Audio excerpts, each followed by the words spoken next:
Mesdames, Mesdemoiselles et Messieurs, bonjour. Bienvenue à la cérémonie officielle de la Journée mondiale de la culture africaine et afrodescendante à Abidjan. Kwaba, kwaba, oh.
En Afrique, un chef ne peut pas s'installer si ses guerriers n'ont pas vérifié que tout se passe comme il se doit.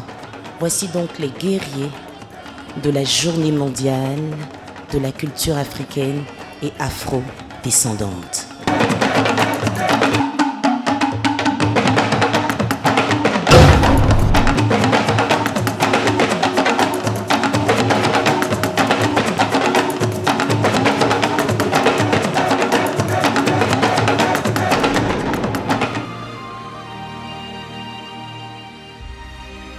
Monsieur Alafé Wakili, président du comité d'organisation de la Journée mondiale de la culture africaine.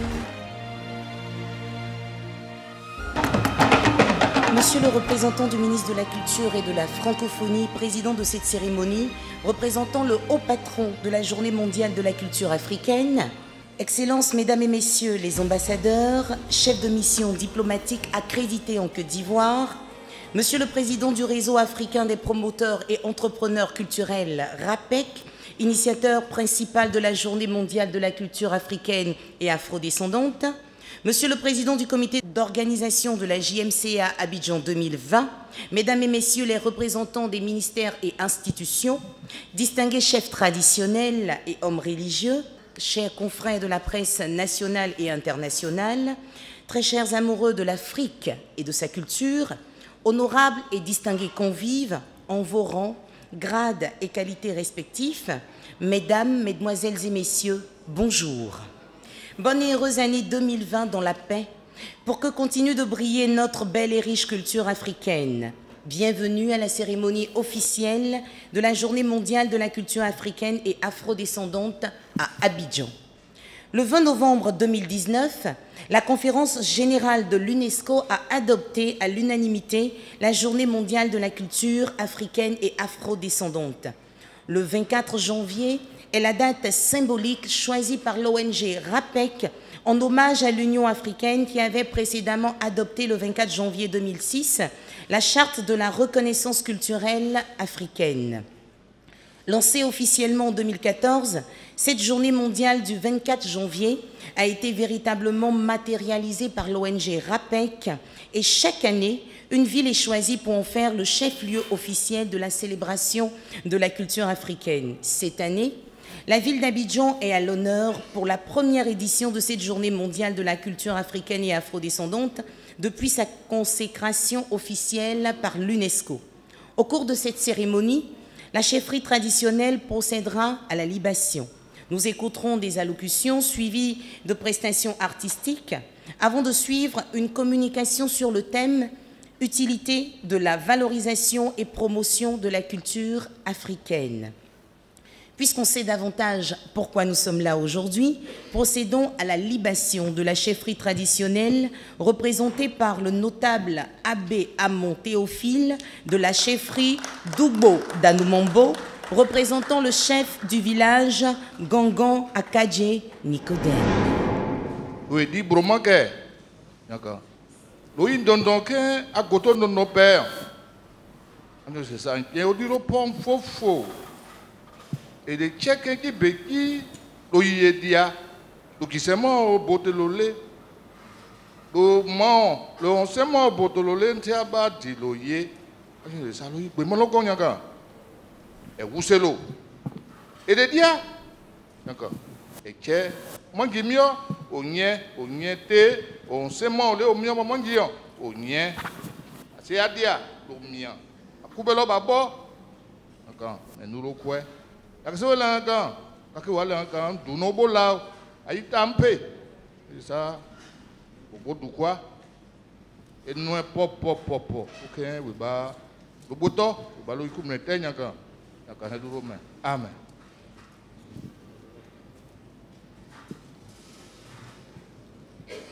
Pour commencer la libation, pourquoi j'ai pris de l'eau? Parce que quand le sol est chaud, on ne peut rien faire. Il faudrait que, comme les sapeurs-pompiers le font, quand il y a un incendie, ils viennent, ils éteignent avant de faire le constat. Donc c'est ce que j'ai fait tout à l'heure. Et maintenant nous allons passer à la libation. C'est PO. Et qui est au Bréhin que n'est né. Ça même près toi. Le yide dia. Mambe a dit le satué. Mais non, tché le jacuto. Et quelqu'un on est comme au Bréhin. Oh, il dit le goto n'est pas là. Ou le Bréhin. Wa tchelonien. O yiken a dit o yi. Et pas vrai. C'est pays. Et beau. Le beau botré. Moi, je m'y bas. O le hope wite. Et ni mon n'est pas comme ça. O a tché yankan. Et du romain. Et des pays qui étaient. Et nyon. Godo mon. Amen. Il a demandé au man que ce qui se passe aujourd'hui, ça ne date pas d'aujourd'hui. Ça date de longtemps. Si eux, ils n'ont pas pu préserver notre juste coutume, nous qui sommes là, nous ne saurons pas ce que c'est que la danse d'Achan ou la danse des Sénoufos ou la danse des Baoulés ou la danse des Burkinabés. Ça a été préservé. Et aujourd'hui, c'est la journée mondiale. Et je demande que les enfants qui sont derrière, qui sachent que nos justes coutumes, on n'a pas laissé tomber. C'est parce que nous, on a maintenu. Nos aïeux ont maintenu. Et aujourd'hui, nous sommes devant vous. Nous allons les léguer un jour, qui suivent les traces, pour toujours. Et que Dieu bénisse la Côte d'Ivoire. Et que les élections de 2020 soient une élection apaisée. Amen. Merci.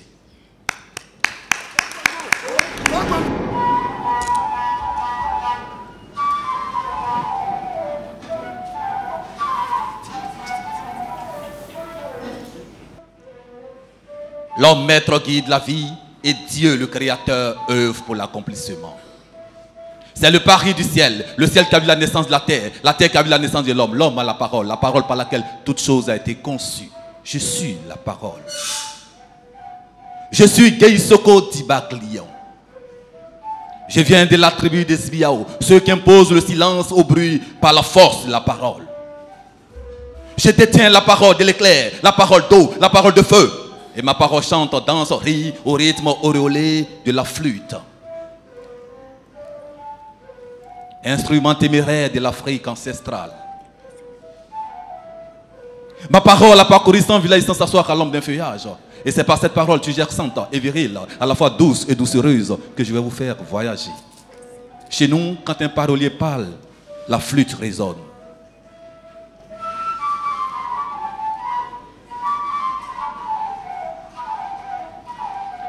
Nous voici en ce 24e jour du premier mois de la 20e année du 21e siècle, pour ne pas dire le 24 janvier 2020, pour célébrer la journée de la culture africaine et de l'afro-descendance. Oh, Afrique! Afrique a vu naître le premier ancêtre. Afrique sans père, Afrique sans mère, mais mère de tout l'univers, berceau de l'humanité. Journée mondiale de la culture africaine et de l'afro-descendante. Saint-Valentin de la culture africaine. Noël de la culture africaine, pour ne pas dire Tabaski de la culture africaine. En un mot, la fête de la culture africaine. Adoptée le 20 novembre 2019 par 193 États membres à l'UNESCO, la journée mondiale de la culture africaine est un instrument de promotion de la renaissance de la culture africaine. Oh, Afrique! Il est l'heure de la pause et la psychose s'impose à la dose à cause de la prose. Et c'est pourquoi moi, le parolier d'Afrique, j'ai pris ma plume ancrée d'encre et je me suis mis donc à écrire sur des pages blanches dans l'espoir de les remplir avec mes idées, car le souvenir d'un vampire empire déverse des laves de miel sur mon visage de sage. Afrique, le monde reconnaît ta culture. Afrique, le monde reconnaît ta culture. Le monde reconnaît que la culture de l'Afrique est le trésor sur lequel repose le monde. Le monde reconnaît la culture de l'Afrique est le creuset de toutes les civilisations du monde. Tout a commencé là. Tout est parti de là. Tout est né là. Et tout va revenir là. Et oui, en Afrique. Et c'est pourquoi mes mots qui coulent sur mes lèvres voudraient donc rendre hommage à ces hommes et femmes qui ont pensé juste. Ces hommes indestructibles, infatigables, irrésistibles, incontournables. Je veux parler de John Atebi Assouvi. Je veux parler de ces personnes qui ont pensé juste pour donner la renaissance aujourd'hui à la culture africaine. Je rends hommage à l'UNESCO, institution forte qui a permis la réalisation de ce grand jour. On part toujours d'un départ pour atterrir à quelque part. Mon grand-père m'a toujours dit d'écouter pour comprendre le sens des mots. Et c'est pourquoi on peut tout nous arracher. Les richesses, nos femmes, des habits, mais on ne peut jamais nous arracher notre identité. Et c'est pourquoi, pour finir mon pérolé, j'aimerais créer un pont entre vous et moi. Comptons de 1 à 20 pour la culture ivoirienne, pour la culture africaine. Si je dis il était une fois, on dit 1, il était une fois. En 1902, dans la ville de Détroit, un homme appelé Cal. 4. Il voulait devenir saint. 5. C'est pourquoi il était toujours assis. 6. Habillé de belles chaussettes. 7. Il répondait toujours oui. 8. Il portait des vêtements neufs. 9. Car son rêve était le paradis. 10. Il portait une chaîne en bronze. 11. Il chantait des mélodies douces. 12. Que répondaient des filles aux tresses. 13. Il s'élevait toujours à 4 et 14. 14. Comme le faisait le fils d'Alain 15. 15. Et pour que cette manière de vie cesse, 16. il se marie donc à la duchesse. 17. L'héroïne de la guerre de 1800. 18. Le mariage lui en destinait personne. 19. Et la nuit de noces est passée à la journée mondiale de la culture africaine autour d'un bon vin. 20. Guy Soko a parlé et il parlera toujours. La journée mondiale de la culture africaine, Saint-Valentin de la culture africaine, la Noël de la culture africaine, pour ne pas dire la Tabaski de la culture africaine. C'est la fête de la culture africaine. C'était Seb Africa, le flûtiste Da, et Madi, la créatrice. N'oublions pas de saluer aussi les mannequins. Totem Communication est à l'origine de l'organisation de la première édition de cette journée mondiale de la culture africaine et afrodescendante.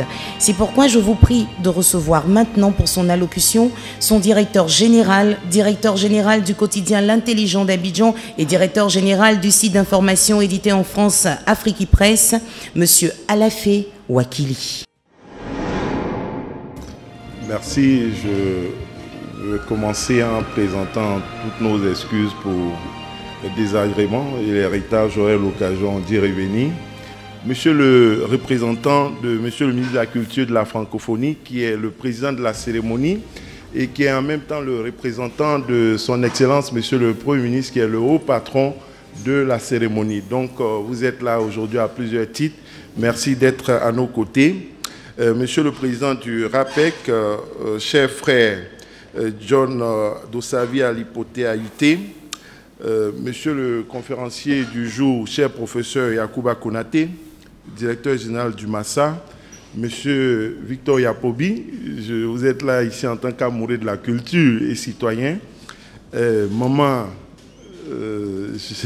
Drogba, merci d'être là avec nous. Monsieur le représentant du Sénat, mesdames et messieurs, honorables chefs traditionnels, et merci pour votre libation de tout à l'heure et merci de votre présence. Chers journalistes, mesdames et messieurs et chers amis, c'est avec plaisir que nous vous accueillons et je tiens à vous dire merci à l'entame de mon message pour rappeler que la communauté internationale célèbre aujourd'hui, 24 janvier, la première journée mondiale de la culture africaine.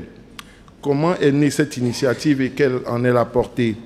L'initiative est le fruit d'un combat mené depuis plusieurs années par Dossavi Alipoté Haïté, qui est convaincu que l'avenir du continent africain passe par la connaissance de la culture africaine et le dialogue entre toutes les cultures d'Afrique et aussi celles du monde.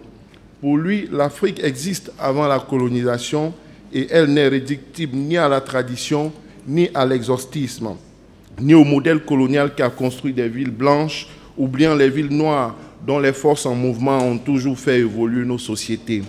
Dans le prolongement de la charte de la Renaissance culturelle africaine, adoptée en 2006 par l'Union africaine, il a engagé le combat pour que cette charte soit ratifiée par l'ensemble des pays membres de l'organisation panafricaine. 14 ans après, nous sommes loin des attentes, même si nous avons espoir que l'adoption de la résolution portant célébration de la Journée mondiale de la culture africaine depuis novembre 2019 fera bouger les choses. Au-delà de la ratification de la charte par les pays africains, M. Dossavi, à la tête du RAPEC, Réseau africain des promoteurs et entrepreneurs culturels, et du Comité international des mobilisations de la Journée mondiale de la culture africaine, a voulu donner une réalité à ce projet de renaissance culturelle de l'Afrique. Ses amis l'ont suivi pour porter ce projet fou à l'échelle mondiale à travers une journée dans l'année. L'idée d'une journée mondiale de célébration de la culture africaine et afrodescendante a été arrêtée à l'UNESCO par 193 pays depuis novembre 2019. C'est extraordinaire et ça mérite des applaudissements. Merci. Et c'est ainsi que la date du 24 janvier a été retenue. Cette date coïncide avec l'adoption de la charte de la Renaissance culturelle africaine, mais de façon non institutionnelle et plutôt informelle, avant même l'adoption du projet par l'UNESCO. Des acteurs sociaux et culturels, des chefs traditionnels en Côte d'Ivoire et ailleurs, des rois du continent avaient, à travers l'action de M. Dossavi, via le RAPEC, validé le projet. C'est ce qui explique la mobilisation de beaucoup d'acteurs et de personnalités, dont Were King et d'autres, qui ont cru en cela et qui ont travaillé. Et c'est cette mobilisation qui a permis que le projet soit porté à l'UNESCO avec le parrainage d'un pays comme le Togo, la Côte d'Ivoire, même l'Arabie Saoudite, le Brésil, des pays qui a priori n'ont rien à voir avec l'Afrique, ont donné leur soutien à cet événement. En Côte d'Ivoire, dans notre pays, nos autorités, notamment M. le Premier ministre, chef du gouvernement, ministre du budget et du portefeuille de l'État, nous ont apporté leur soutien. Le Premier ministre nous a accordé de façon spontanée son appui. Je voudrais, au nom du Comité national de mobilisation que je dirige, lui exprimer nos remerciements. Ces remerciements sont également adressés à travers vous, à Monsieur le ministre de la Culture, puisque son avis a été décisif dans l'accord du chef du gouvernement au soutien de notre action de ce jour. Merci, Monsieur le ministre, merci pour votre engagement en faveur de la culture, fait d'efficacité et de dynamisme. Permettez-moi, avant de terminer, de remercier l'ensemble des membres du comité d'organisation pour leur disponibilité et pour leur bénévolat dont ils ont fait preuve. Permettez-moi également de rappeler que la célébration qui a commencé hier avec une caravane et une parade de mobilisation dans les communes d'Abidjan se poursuivra tout à l'heure au rond-point de Trècheville à partir de 14 h et au village Kiyi à partir de 17 h. À travers ce programme éclaté, nous avons ainsi pu mettre en exergue plusieurs pans et facettes du riche patrimoine culturel africain. C'est l'occasion de demander à nouveau votre indulgence pour les faiblesses que vous avez pu noter dans l'organisation. Nous nous en excusons, mais comme nous a déjà promis Monsieur le ministre de la Culture et de la Francophonie, par rapport à 2021, il nous a annoncé un soutien plus renforcé, Dieu voulant.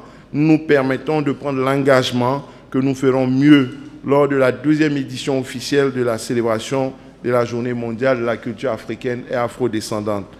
Vive le 24 janvier, Vive la journée mondiale de la culture africaine. Vive la culture africaine. Je vous remercie. Merci El Hadj Alafé Wakili, chevalier de l'ordre du mérite de la communication.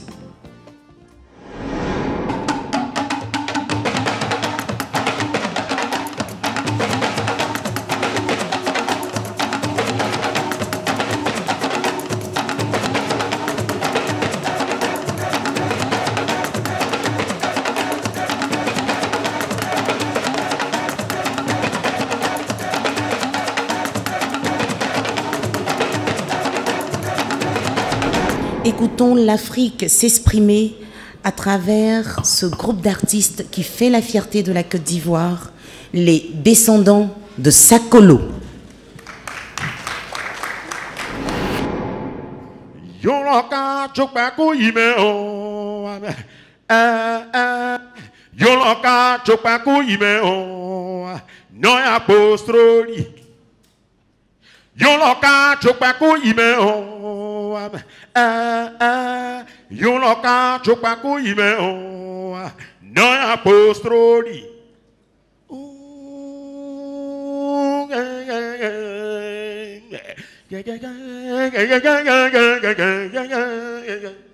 Amiao, ene kabe chokpaku imeo, cheboni ameni ibane, ene kabe chokpaku imeo, cheboni ameni ye, ene pitene, atowala tusiye, ene pitene, anowala tubiaboko,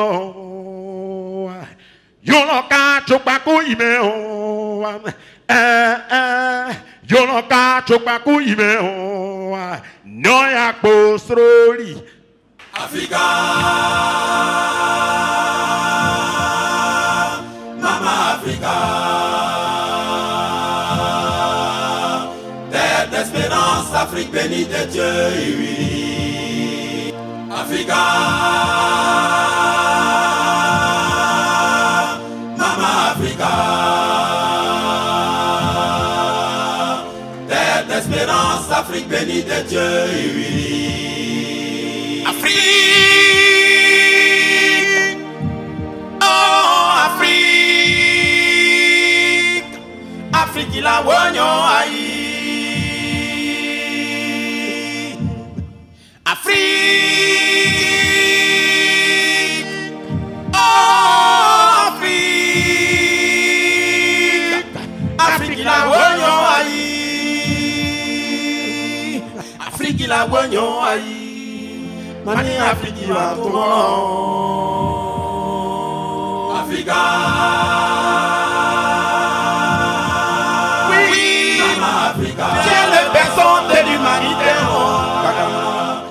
Alors, ne te laisse pas envahir par les épidémies, par la maladie, par la galère.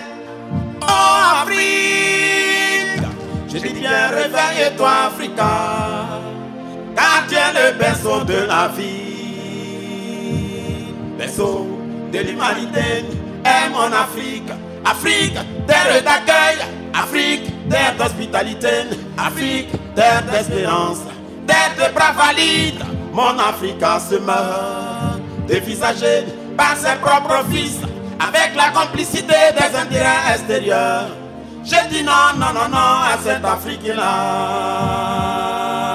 Africa, Africa, oh yo, Mama Africa, Mama Africa, terre d'espérance, Afrique bénie de Dieu et unie. Ne passe pas du berceau de l'humanité au berceau de la mort. Terre de la sorcellerie traditionnelle, terre de la sorcellerie moderne, terre de la sorcellerie nocturne, terre de la sorcellerie tue, terre où la famine se vit, terre où les épidémies font rage. Moi je dis non, Godezandi dit non, Sakolo dit non. Non, non, non, non, non, non, non, non, à cette Afrique-là. Africa. Get up, get up, get up, Mama Africa. Wake it up, et bien, Afrique bénie de Dieu. Nous avons nos minéraux, nos palmiers, nos caféiers, nos cacaoyers. mais nous avons faim. Nos vivriers sont là, oui, mais nous avons faim. Nos cotonniers sont là, oui, mais nous avons faim. Nous disons non, nous disons non, non, non, non. Sakolo dit non à cette Afrique-là. Africa.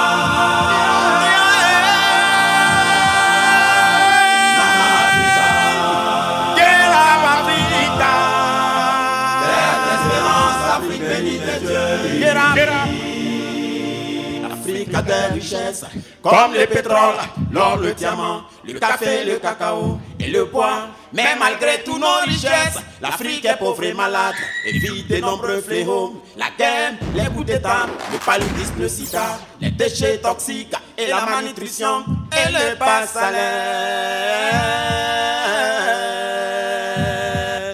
Nous avons nos minéraux, nos palmiers, nos caféiers, nos cacaoyers, mais nous avons faim.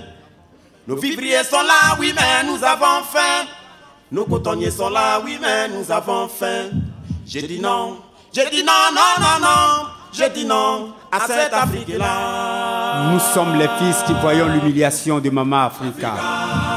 L'Afrique de Yaguiné Koïta et de Fodé Tunkara est dévastée, sucée, paralysée et couverte de honte.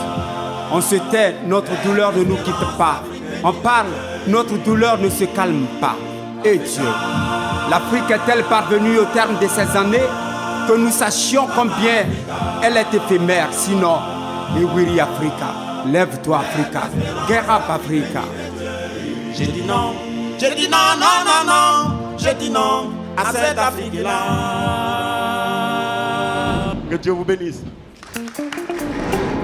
Un miracle comme un pari, cela se prépare, cela se conditionne, cela se mesure, cela se décide et cela se réalise à force de volonté et de persévérance, a dit le bâtisseur de la Côte d'Ivoire, feu le président Félix Houphouët-Boigny. Nous croyons que cette pensée illustre bien les actions menées depuis 20 ans par le président de l'ONG RAPEC, le réseau africain des promoteurs et entrepreneurs culturels, pour cette journée spéciale dédiée au continent africain. Recevons à présent ce digne Africain pour son allocution, Monsieur John Ayaté Dossavi.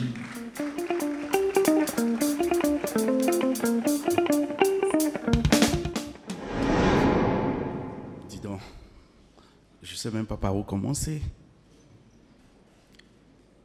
Avant toute chose, je demande à Dieu Tout-Puissant de prendre possession de ma bouche. Que tout ce que je dirai ne vienne pas de moi, que ça vienne de lui. Je voudrais tout simplement dire que mon discours devient un discours vide, d'autant plus que tous les mots que je voulais vous distiller, partager avec vous, a été déjà prononcé. En tout cas, que ce soit par ma très chère, ma belle-sœur, la princesse. Naomi a tout dit. J'abdigue, je voulais être roi, mais j'ai abdigué aujourd'hui. Voici le roi. Je suis son grand frère, j'ai abdigué. Je voudrais d'abord remercier, avant de vous dire quelques mots qui me sont très chers, parce que cette histoire vient de très loin. Et je voulais aussi vous dire que ça ne vient pas de moi, car personne ne peut se lever un jour et dire « je veux rassembler tout un peuple autour de ce qui lui est cher ». Je voudrais ici dire que en 2014, j'étais venu ici à Abidjan dans le cadre de 30 ans du village qui... Et ce jour, j'avais demandé à Mama Were Likine, que je vous demande d'applaudir très fort, parce que cette dame est l'incarnation de la sincérité, de l'amour et de la vérité, car elle faisait partie de ceux qui étaient venus au Togo en 2011 pour le premier congrès panafricain sur le rôle de la culture dans le développement de l'Afrique. La journée mondiale de la culture est née le 11, voilà, si ma mémoire est bonne, le 11 novembre 2011 à Lomé, au Togo, dans le cadre du premier congrès panafricain. Elle ne devait pas venir à cette rencontre. Elle avait eu un accident. Le docteur lui avait dit de ne pas bouger.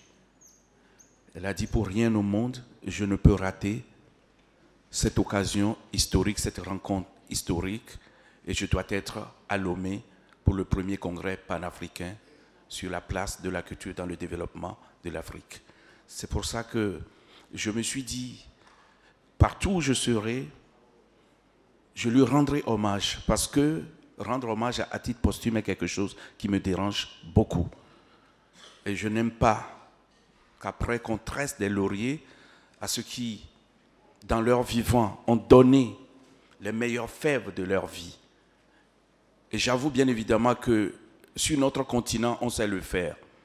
Il était très bon avant, il était très bien, mais il n'est plus là. Je vis en Occident depuis plusieurs années, presque 36 ans. J'ai même honte de le dire. Mais je crois quelque part que j'ai beaucoup appris là-bas. C'est un peuple qui donne de la valeur à tout. C'est un peuple qui donne de la grandeur à tout. Les Occidentaux savent magnificencer leurs choses. Et nous devons apprendre à magnificencer notre chose, ce qui nous sont tellement chers. Les chefs traditionnels que je vois ici, j'ai eu l'honneur de les rassembler au Togo en 2016. Il y a une cinquantaine qui étaient venus. Ils étaient venus par leurs propres moyens pour venir soutenir la première pierre de la journée mondiale de la culture africaine et afrodescendante. Je vais essayer de commencer, comme tout le monde sait le faire, par la bienséance. Excellence, Monsieur le représentant du gouvernement de la Côte d'Ivoire. Excellence, Monsieur le gouverneur, la maison dont je suis, ici. Excellence, Mesdames et Messieurs les corps constitués, Ses Majestés, chers partenaires institutionnels et privés, Mesdames et Messieurs, honorables invités, je voudrais commencer mon discours par un hommage à toi, la Côte d'Ivoire, la terre qui a toujours été en adéquation, en conformité avec ses composantes. Côte d'Ivoire, synonyme du vivre ensemble, merci de m'avoir accepté, d'accueillir mon rêve, le rêve d'un jeune Africain vivant dans une lointaine banlieue du monde. Une journée mondiale de la culture africaine et afrodescendante JMCA est une recommandation principale du premier congrès panafricain dont j'en ai fait tout à l'heure écho, dont M. Wakili Alafé aussi en a fait écho. Cette rencontre historique a été organisée bien évidemment par notre ONG, le RAPEC, en collaboration avec l'UNESCO, les ACP, les CGLUA et d'autres institutions internationales. Cette rencontre propose que l'Afrique, berceau de l'humanité, se dote d'une date symbolique pour célébrer ses valeurs, ses traditions, ses us et coutumes. La Journée mondiale de la culture africaine est une passerelle entre les frères qui sont dans les Caraïbes, entre nous et nos sœurs qui sont dans les Antilles, en Amérique du Sud, en Amérique du Nord. Il n'y a pas un seul jour dans l'année qui nous rassemble, qui sert de passerelle entre nous. Nous ne pouvons plus jamais dire dorénavant qu'il n'y a pas de pont entre nous et nos frères et sœurs descendants d'Afrique qui sont dans les Antilles, en Amérique du Nord, en Amérique du Sud, dans les Caraïbes. Le 24 janvier devient pour nous une date que nous pouvons intituler le 1er janvier, car beaucoup d'entre nous ne savent pas d'où vient le 1er janvier. Nous célébrons cette date. Elle vient d'ailleurs, peu importe, mais nous la célébrons. C'est vrai que le 1er janvier que nous célébrons comme premier jour du calendrier est une des réformes de Jules César, 46 avant notre ère, qui a été bien évidemment à un moment donné reprise par l'Église catholique, qu'il avait imposée à tous les pays chrétiens. Et entre-temps, nous avons quel jour qui nous lie, qui nous rassemble? Oui, on va me dire que chaque pays a sa date de l'indépendance. Mais pendant que le Togo célèbre sa date de l'indépendance, le Bénin n'est pas concerné. Pendant que la Côte d'Ivoire célèbre son indépendance, sa date d'indépendance, le Libéria n'est pas concerné. Mais quel est le jour dans l'année qui nous lie? Aujourd'hui, ma tristesse, elle est grande de voir que mon continent ne donne pas de l'espoir à ses enfants. Et certains d'entre nos filles et fils cherchent à s'évader dans cette prison, entre guillemets. La balle est vraiment dans notre camp. La journée mondiale de la culture africaine n'est qu'un petit pas. C'est une date de célébration, de réflexion, d'immersion. C'est une date qui nous invite à réfléchir sur l'avenir de notre continent. Il a si bien dit tout à l'heure, en choisissant la date du 24 janvier, nous avons voulu rendre hommage à l'Union africaine qui a adopté le 24 janvier 2006 la charte de la renaissance culturelle africaine, dont notre cher faisait partie de ceux qui ont écrit, porté leur intelligence à cette charte de la renaissance. L'histoire est en marche. À mon sens, il nous appartient, nous, Africains, afrodescendants, chefs d'État, chefs de gouvernement, ministres, députés, chefs d'entreprise, commerçants, artistes, artisans, ouvriers, étudiants, de prendre notre destin en main. L'Afrique a besoin de ses filles et fils, où qu'ils soient, dans le monde, en particulier celles et ceux qui vivent en Amérique, dans les Caraïbes. Mesdames et messieurs, honorables invités, comme l'a si bien dit Wakili Alafé tout à l'heure, la conférence générale de l'UNESCO a adopté le 20 novembre, le 24 janvier, comme date de la célébration de la culture africaine et afrodescendance. Ce n'était pas facile. Nous avons choisi l'UNESCO, pourquoi? Parce que d'autres nous ont dit qu'il fallait aller à l'Union africaine. Mais tous les pays d'Afrique sont à l'UNESCO. L'UNESCO sont les Nations Unies pour la culture, l'éducation et la science. C'est l'organe suprême de notre planète. Donc, en allant à l'UNESCO, qui a toujours œuvré à nos côtés, qui a toujours porté la journée mondiale avec nous depuis 2014, était pour nous presque une manière de dire que cette institution est une institution dont nous avons justement besoin de nous accompagner dans un certain nombre de démarches. Je suis convaincu que l'UNESCO demeure plus que jamais le lieu emblématique susceptible de susciter des réflexions globales face aux nombreux maux qui minent notre société, tels que l'inégalité, l'exclusion, l'injustice, l'intolérance. La mission de l'UNESCO est de créer de l'espoir. Et ceci passe par nécessairement la reconnaissance et l'acceptation de l'autre. La date symbolique, sinon les dates symboliques, sont juste à titre des outils qui appellent tout simplement à l'unisson. Je voudrais ici encore, si vous le permettez, mesdames et messieurs, honorables invités, dire ô combien une mention spéciale doit être adressée au Premier ministre de la Côte d'Ivoire qui a donné son parrainage et... Mais plus fort que ça, quand même. Et à Monsieur le ministre de la Culture et de la Francophonie d'avoir accepté de présider l'organisation de la JMCA 2020 en Côte d'Ivoire. Je profite de cette opportunité pour présenter ma gratitude à son Excellence, Monsieur le Président de la République de la Côte d'Ivoire. Que Dieu vous bénisse, Monsieur le Président.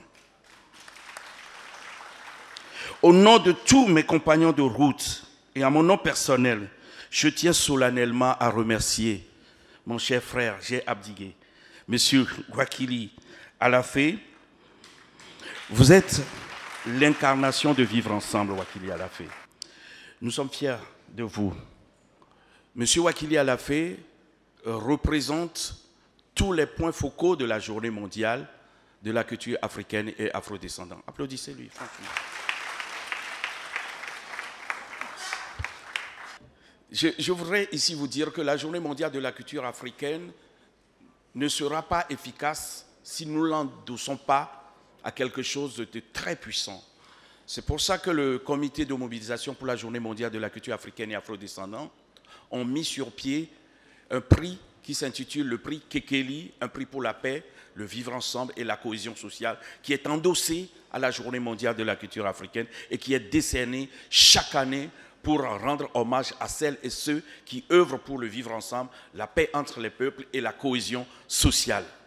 Donc nous devons prendre, merci beaucoup, nous devons prendre à bras le corps l'avenir de notre continent. Nous avons des enfants, nous avons des petits-enfants. Nous avons l'obligation de leur créer un avenir juste. Le bonheur ne se trouve pas ailleurs. Personne ne peut faire le bonheur de notre peuple à notre place. Et je voulais vraiment que vous puissiez retenir à cette date qui est le 24 janvier, que nous voulons dorénavant considérer comme nous aussi notre premier jour de calendrier contemporain. Parce qu'il y a le nouvel an chinois. Oui, il y a le nouvel an chinois. Et dorénavant, c'est le nouvel an du peuple africain et ses afrodescendants. L'Afrique est la femme que le monde entier désire. Il faut respecter cette terre. Cette terre est la mère nourricienne de l'humanité. Si nous ne prenons pas garde, ce que nous avons vécu il y a des siècles passés, nous le revivrons tout simplement parce que nous sommes des inconscients. Une journée mondiale de la culture africaine et afrodescendante, les gens vont dire, mais c'est quoi? C'est juste une date? Non, ce n'est pas une date. C'est tout un symbole. Aujourd'hui, les chefs traditionnels au Cameroun sont en train de célébrer. Au Maroc, en Tunisie, au Togo, au Bénin, au Ghana. Tout le monde célèbre la journée mondiale de la culture africaine et afrodescendante. J'ai choisi la Côte d'Ivoire. Oui, c'est vrai, sans prétention, je suis le père de la journée mondiale de la culture africaine et afrodescendante. Mais j'ai choisi la Côte d'Ivoire parce que la Côte d'Ivoire, elle est grande, elle est hospitalière. C'est une terre que j'admire. Quand ça marche pour vous en Côte d'Ivoire, ça marchera pour vous partout. C'est pour ça que cette terre a vu naître des grands. Les Baïs Pinto, François Louga, Amédée Pierre, les sœurs Komoué. Je pouvais en citer tellement. Et au-delà de ça, les stylistes comme le jeune Gilles Touré, les footballeurs de Renault. Tiens, il y a la maman d'un des grands ici. Et cette terre, elle est très accueillante parce que notre sœur Were Likine, elle est ivoirienne. Elle a choisi la Côte d'Ivoire. Eh bien, je vais faire comme elle. Je vais décider de tout faire pour venir m'installer ici en Côte d'Ivoire. Franchement, je vous invite à tout faire pour ramener la paix dans ce pays. Car la Côte d'Ivoire, c'est notre reflet. C'est comme si je regarde dans le miroir. La Côte d'Ivoire, c'est le pays, le seul pays où quand j'arrive, je me sens chez moi. Je l'ai dit tout à l'heure en aparté. Je ne me sens jamais à l'étranger quand je suis en Côte d'Ivoire, en particulier à Abidjan. Vraiment, je vous aime, j'aime beaucoup la Côte d'Ivoire. Je souhaiterais que la Côte d'Ivoire, officiellement, puisse devenir la capitale de la journée mondiale de la culture africaine et afrodescendante. Sur ça, je vous dis merci du fond du cœur. Merci beaucoup.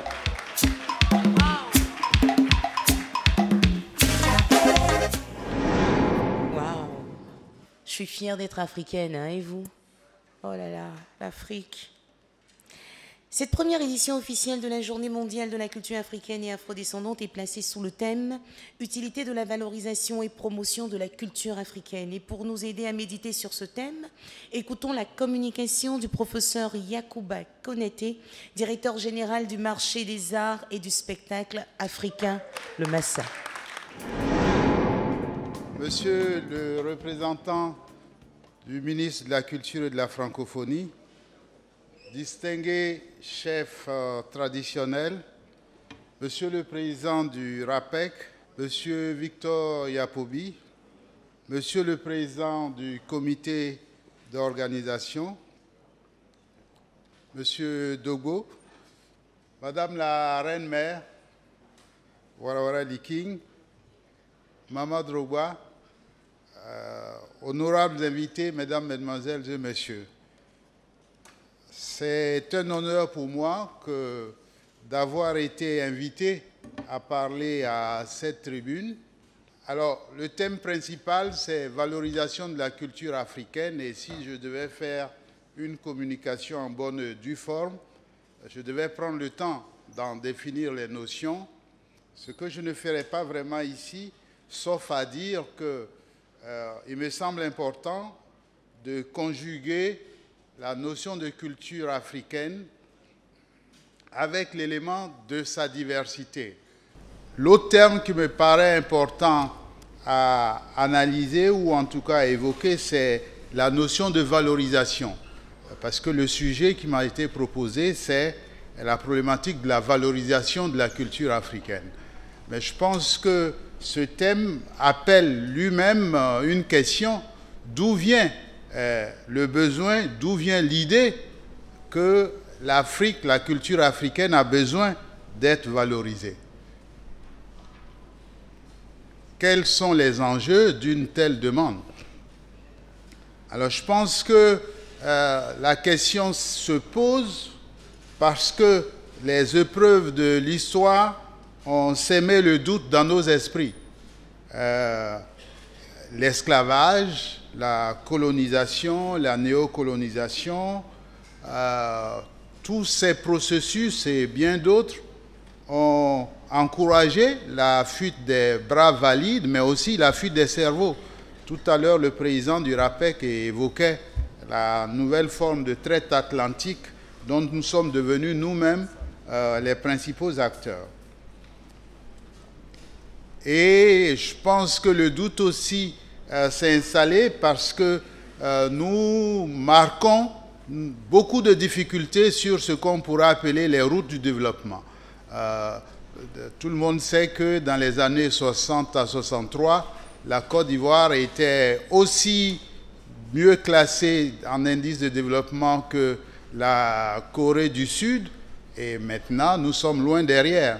Alors qu'est-ce qui s'est passé pour que les gens avec qui nous étions à égalité soient loin devant et nous...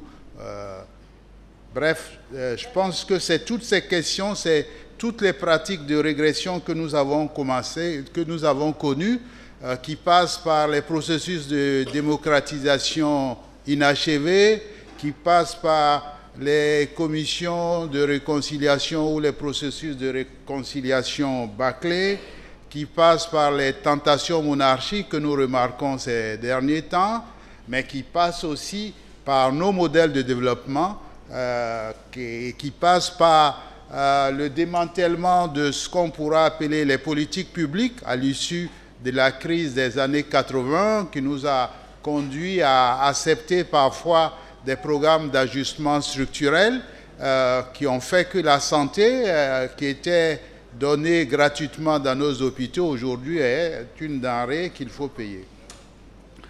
Avec en prime, j'essaie d'expliquer ce que j'appelle les faits qui découragent. Je pense qu'il y a aussi beaucoup de discours qui nous découragent. Et ces discours, ce sont des discours à long cours, en ce sens qu'on entend certaines de nos élites même rappeler que les cultures africaines sont plus portées par l'émotion ou vers l'émotion que par la raison. Je pense que vous avez reconnu une position de Léopold Sédar Senghor ici. Et même notre grand président Houphouët-Boigny, il avait l'habitude de dire les Africains, on ne sait même pas fabriquer une aiguille, on a encore besoin de l'Europe. Donc il y a eu des discours qui nous ont découragés nous-mêmes, et ces discours plongent dans leurs racines, dans l'histoire. Quand vous lisez des textes comme la Bible et quand vous lisez les mythes de l'origine des Noirs, notre ancêtre, ça serait Noé, celui qui a vu son père nu et qui n'a pas su se taire et est parti appeler les autres pour venir participer à ce spectacle. Donc ça nous envoie dans des dans des ascendances qui ne nous aident pas à nous développer, à nous sentir légers intellectuellement. Je pense que quand on a dit cela, il ne faut pas oublier que certains continuent à dire que l'Afrique n'a pas d'histoire, et qu'il y en a qui le croient. Il y en a qui disent que l'Afrique n'a pas d'écriture, malgré tout ce que Ampateba a fait, malgré toutes les tentatives que les chercheurs ont mises en œuvre pour démontrer qu'il y avait des écritures africaines. On nous dit aussi qu'on n'a pas de grands monuments, et alors que, bref, il y a des procédures qui font que, au lieu d'avoir confiance en nous-mêmes, au lieu de valoriser nos cultures, nous avons commencé à nous dévaloriser. Je pense que ce processus de dévalorisation passe aussi par ce que moi j'appelle la haine de soi, hein, qui passe par, dont la forme la plus évidente aujourd'hui, c'est le réçal, le fait que certains se croient obligés de se gratter la peau. Moi j'ai un problème avec une de mes nièces actuellement, parce que, vous savez, maintenant on a des logiciels qui permettent à la fille la plus noire d'apparaître aussi blanche qu'une caucasienne. Donc elle a mis sur son compte WhatsApp, tout d'un coup, elle ne s'est pas dépigmentée, mais sur son compte, elle est dépigmentée. Donc je lui dis, je ne te prends plus au téléphone tant que tu n'auras pas remis ton ancienne photo. C'est un peu autoritaire, mais je pense que c'est notre contribution aussi pour que chacun apprenne à s'aimer comme il est. Et ça va très loin. Si on veut analyser tous ces processus, ça ne date pas seulement du fait de la digitalisation, mais il faut savoir que quand on nous fait une photo, comme nous sommes dans la salle aujourd'hui, dans les laboratoires, depuis au moins les années 80, on nous fait plus blanc que nous sommes noirs. Les laboratoires sont réglés pour faire nos photos plus brillantes, plus claires que nous-mêmes. Donc il y a cette attraction pour le blanc qui a été mise en avant et qui nous amène dans des processus d'autoflagellation où on dit l'Africain a le gros nez, il ne connaît rien, c'est l'heure africaine. Et c'est vrai qu'on a commencé cette réunion à l'heure que vous avez vue. Donc nous nous mettons dans des procédures et au lieu d'expliquer le pourquoi du retard, on fait comme si nous étions venus tous en retard alors que certains étaient là à l'heure. Alors je pense qu'il faut vraiment réagir à tous ces stéréotypes et bien comprendre que toutes les théories dites du mal africain, toutes les théories dites afro-pessimistes sont des théories à analyser et à réfuter point par point pour que nous apprenions à décoloniser nos esprits. Je pense que c'est le premier enjeu.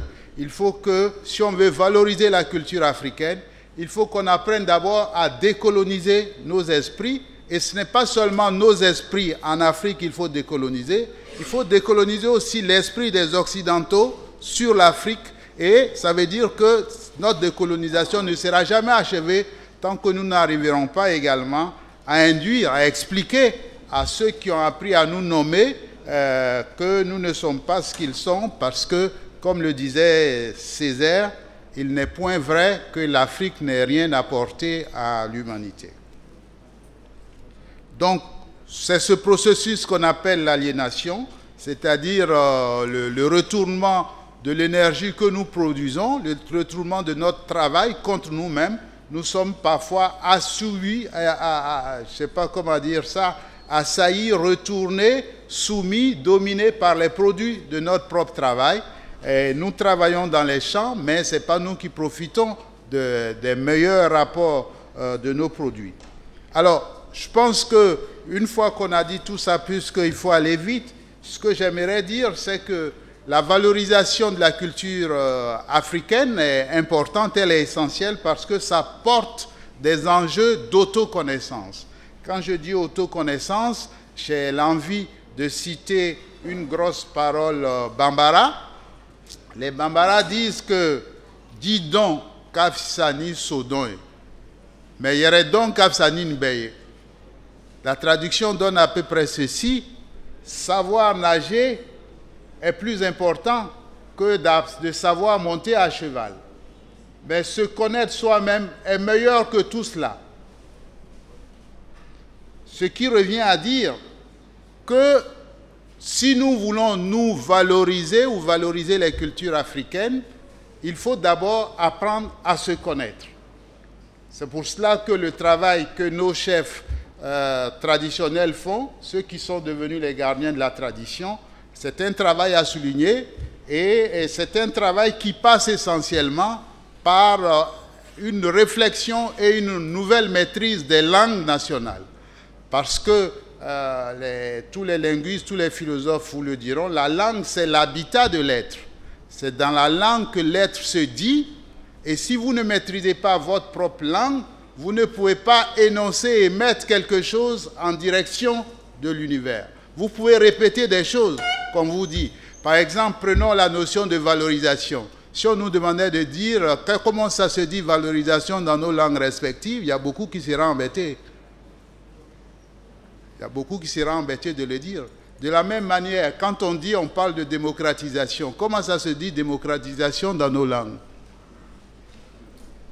Et ça va très loin parce que quand on fait cette réflexion sur la notion de culture, il y a eu beaucoup d'écrits des Occidentaux qui à un certain moment ont dit la notion d'art n'existe pas en Afrique. Parce qu'on ne trouve pas de terme pour dire l'art. Mais c'est parce qu'ils n'ont pas cherché. Ça juge l'état de leur propre ignorance, mais ça ne juge pas l'état réel des connaissances et des capacités à dire des Africains. Parce que quand vous cherchez ces termes-là, vous les trouvez. Il suffit juste de se poser la question et à partir du moment où on se la pose, on la conceptualise. J'insiste là-dessus parce que la maîtrise des langues, c'est aussi la maîtrise de nos religions dites traditionnelles, qui sont des religions qui avaient des théories du Dieu unique. Mais nous sommes tous entrés dans des logiques judéo-chrétiennes et nous avons désappris à connaître notre système de représentation du monde. Nous nous sommes éloignés des systèmes de nos spiritualités respectives et nous considérons comme fétichistes toutes ces pratiques qui avaient leur propre manière de fonctionner, qui avaient leur logique, et nous nous sommes éloignés de cela. Mais apprendre à connaître ces traditions, ça va nous aider à nous aimer nous-mêmes. Parce que mieux vous connaissez une chose, mieux vous l'aimez.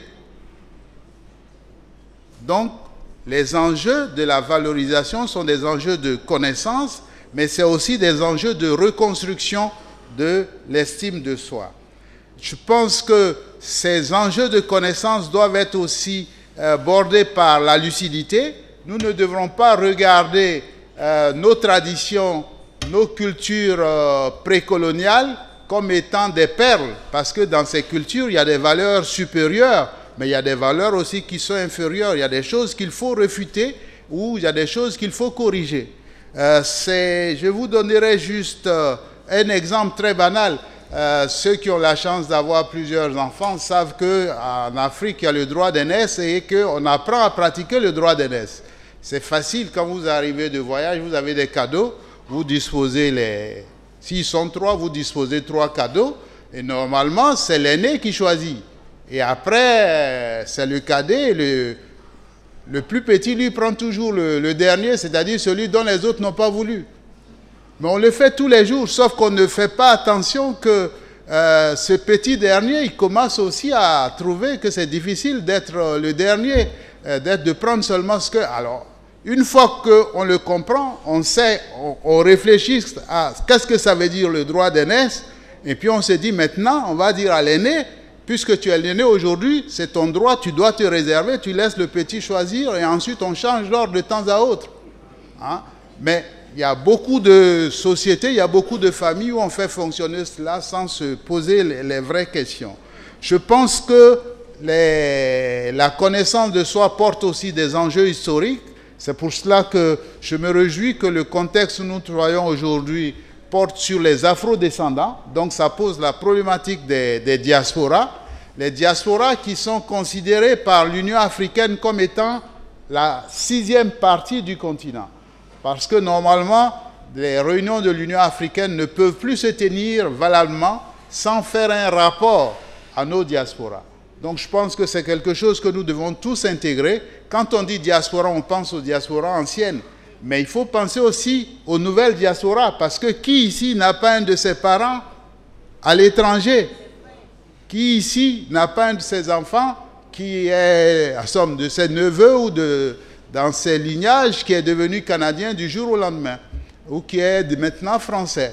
On est tous dans cette logique, donc il faut que nous comprenions que nous sommes dans une culture monde et que cette culture monde nous amène à relativiser nos prises de position, à considérer que c'est ensemble que nous allons évoluer et que nous devons aussi créer les conditions pour que ceux qui sont partis puissent revenir nous voir. Et l'autre chose que je voudrais ajouter, c'est que les anciennes diasporas ont conservé des pans de notre culture qu'ils attendent de nous remettre, de nous restituer.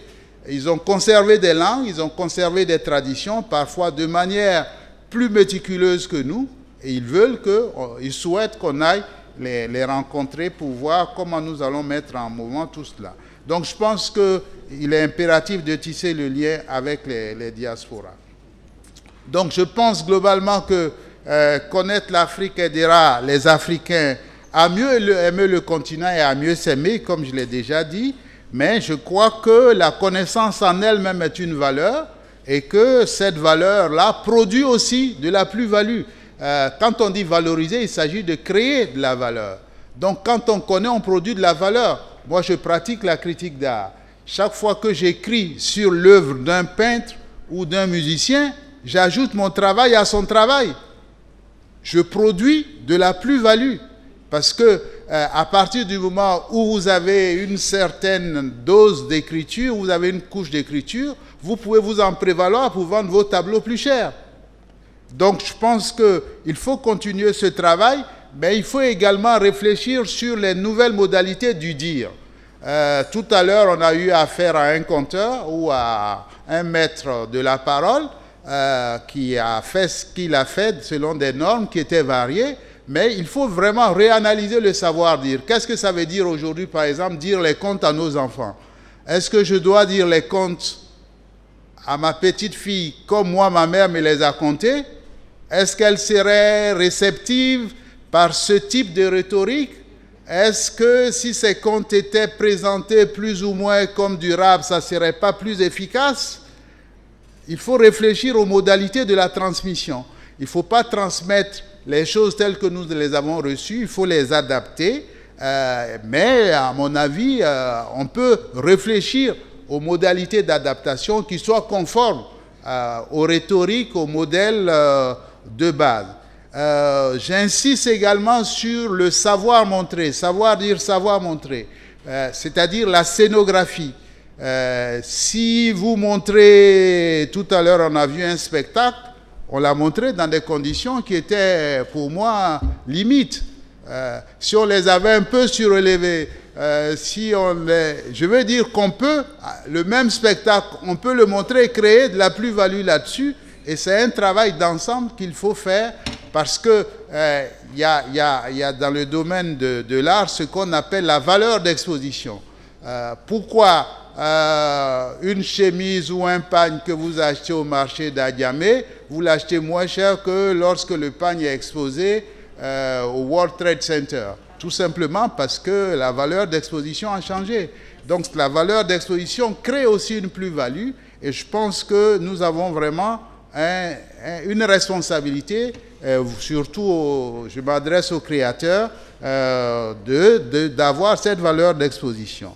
L'autre chose qui me paraît importante à dire, c'est également la manière de dire,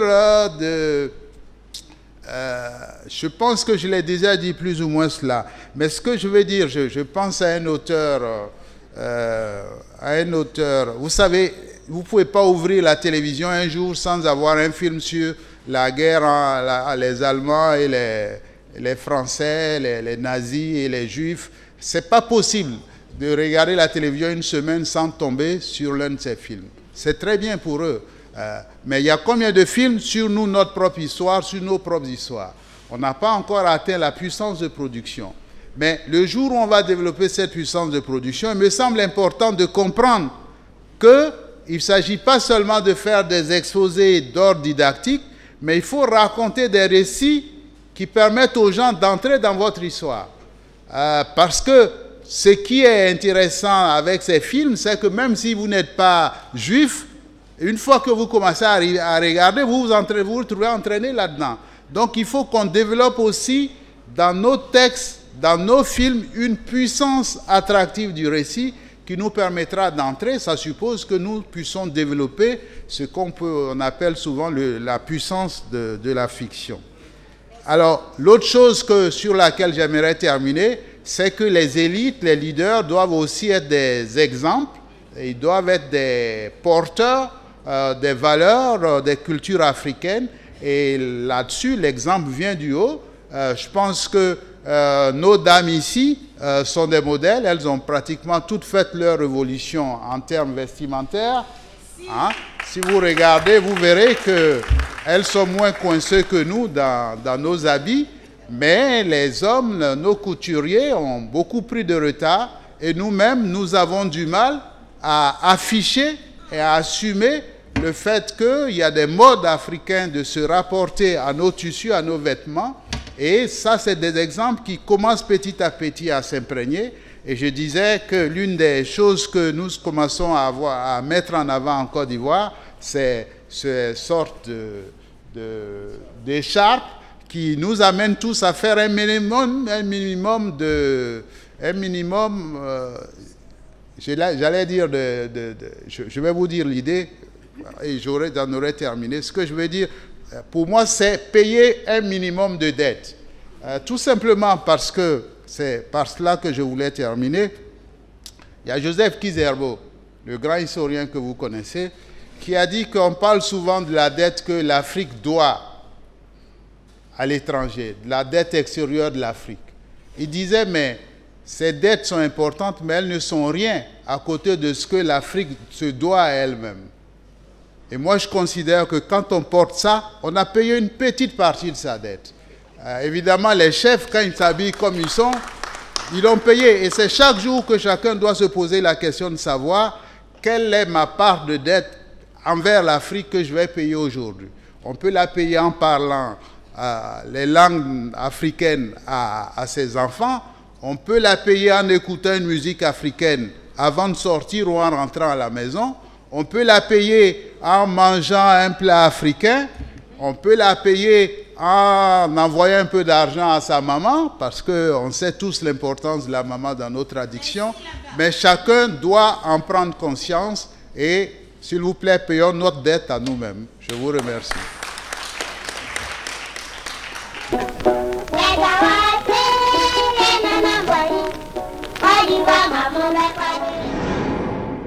Cette artiste qui arrive maintenant est une artiste à voix.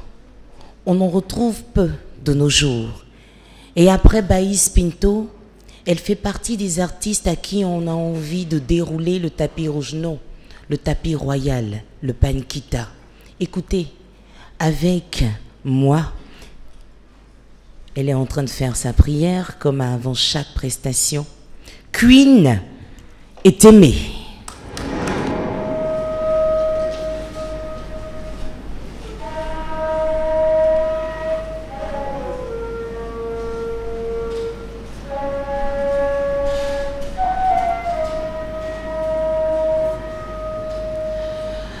Africa, mon Afrique. Oui, j'ai fait ce rêve un jour. Et ce rêve se réalise aujourd'hui. Que l'Afrique soit célébrée dans le monde entier à travers sa culture. Konjamu Africa, mon lanya. Manejamu Africa, moisununya tangue. Africa,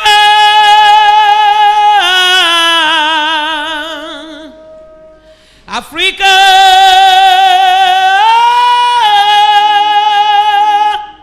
Africa,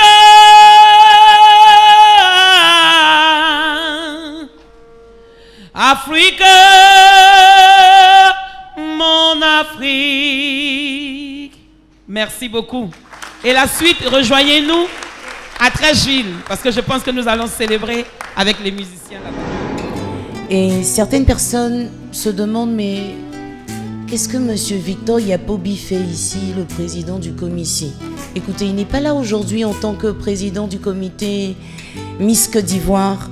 Il est ici avec nous en tant que membre fondateur du comité de mobilisation pour la journée mondiale culturelle africaine et afrodescendante et RAPEC depuis plus de 10 ans, et cela se salue. Merci.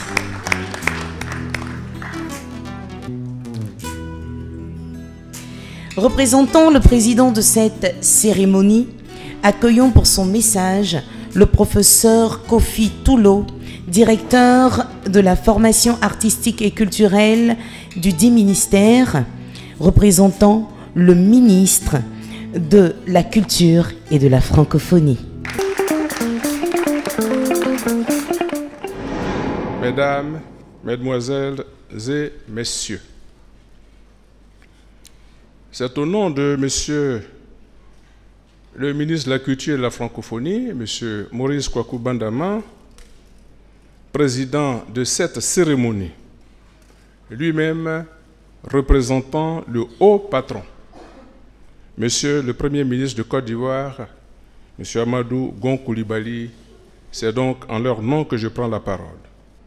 Honorable et auguste Assemblée, pour vous transmettre de prime abord leurs salutations respectives, puis vous exprimer leurs excuses pour leur absence physique, convaincus de ce que leur présence ici, jointe à la vôtre, aurait apporté un charisme et une chaleur supplémentaire à cette cérémonie déjà si chaleureuse.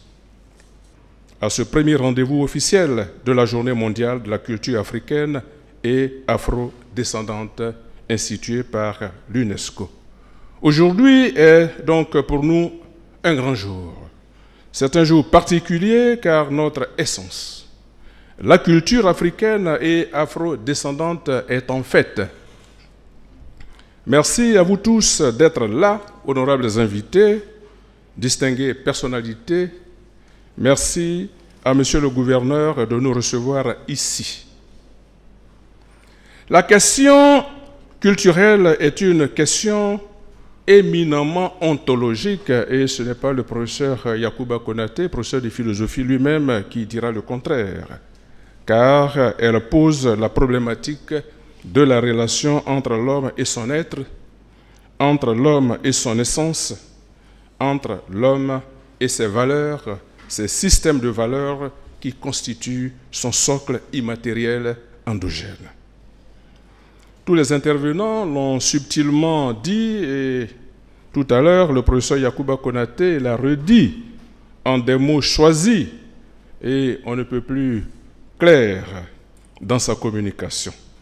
Je ne reviendrai donc pas sur tout ce qui a été dit déjà et si bien dit. L'UNESCO, en instituant cette journée, nous indique le vrai chemin du développement durable de notre continent. L'UNESCO nous invite à la méditation active.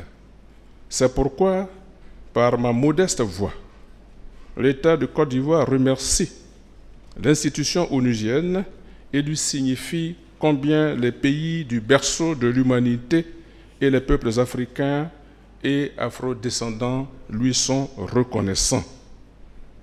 Honorables invités, le ministère de la Culture et de la Francophonie, gardien des traditions, gardien des us et coutumes de notre pays, se sent honoré à cette tribune et, par ma voix, réitère ce qu'il a toujours dit et qui est vrai, à savoir, la culture précède le développement. Car les peuples les plus avancés aujourd'hui sont ceux-là même qui ont, dans le passé, accordé à leur patrimoine culturel la place qui est la sienne, à leur système de valeurs la place qui lui revient de droit. Et les exemples sont légion. La Chine est un exemple tangible. Le Japon en est un autre. Tout à l'heure, le professeur Yacouba Konaté a cité la Corée qui, dans les années 70, était au même niveau de développement que la Côte d'Ivoire, et la Côte d'Ivoire était même en avance, et j'en passe. Notre éducation, notre mentalité, notre attitude face à l'adversité, au travail et à autrui, notre compétence, notre endurance et notre performance sont autant d'états conditionnés par notre socle culturel endogène. Cette journée du 24 janvier est pour le ministère de la Culture et de la Francophonie.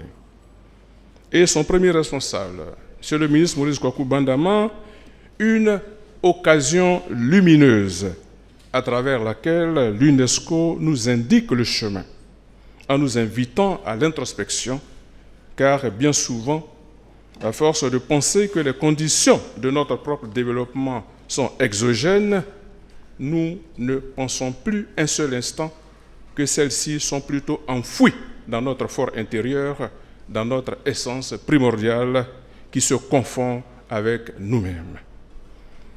C'est donc le lieu de saluer tous ceux qui ont œuvré à la réalisation de cette belle journée, et particulièrement le président, John Dossavi, père et initiateur, qui pendant de longues années s'est battu sur le plan local, le plan national, le plan continental et le plan international pour que, en tout cas, cette reconnaissance par le monde entier soit une réalité tangible.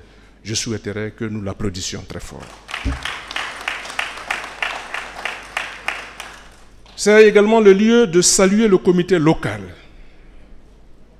JMCA en Côte d'Ivoire, Totem Communication, ainsi que tous les partenaires techniques et financiers, les sponsors, pour leur rôle et leur contribution inestimable.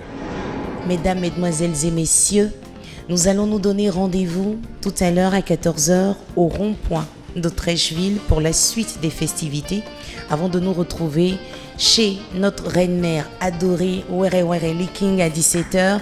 On lui dit encore merci parce que vous avez remarqué en entrant dans cette salle qu'elle nous a prêté des objets d'art de notre beau continent pour vous souhaiter la bienvenue. Merci maman. On se retrouve à 17 h. Pape Niepo et sa tribu d'étoiles vous réservent un show. Je n'ai pas envie de tout dire, mais ça va être chaud tout à l'heure. Bien, nous voulons avoir vos impressions par rapport à l'événement de tout à l'heure. Et selon vous, quel est l'impact que cela pourrait avoir sur la jeunesse et sur l'Afrique en général? Mais écoutez, d'abord, c'est une impression de joie, de fierté et de, comment je pourrais dire, de soulagement.